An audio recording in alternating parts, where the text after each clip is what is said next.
In this video, we're creating a smooth animated background using nothing but pure HTML and CSS. This kind of effect instantly adds life and energy to a web page, transforming a simple static background into something dynamic and visually engaging.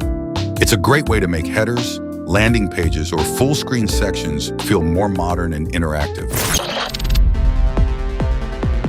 Animated backgrounds are a simple yet powerful way to make your website stand out. Instead of using static colors or images, a smooth gradient animation creates motion and visual depth, keeping the viewer's eyes engaged. In this example, we're using pure CSS with a Keyframes animation that cycles through multiple color gradients. It slowly shifts the background position, creating a seamless, flowing effect that feels alive. What's great is that it's lightweight. There's no JavaScript, no heavy files, just elegant CSS doing the work.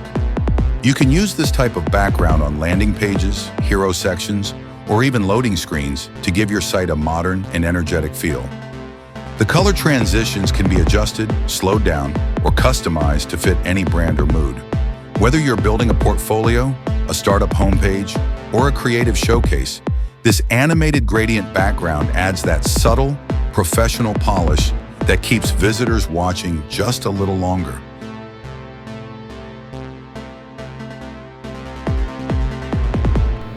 Simple, elegant, and built with just a few lines of code. Thanks for watching. And if you enjoyed this tutorial, there's more on the way.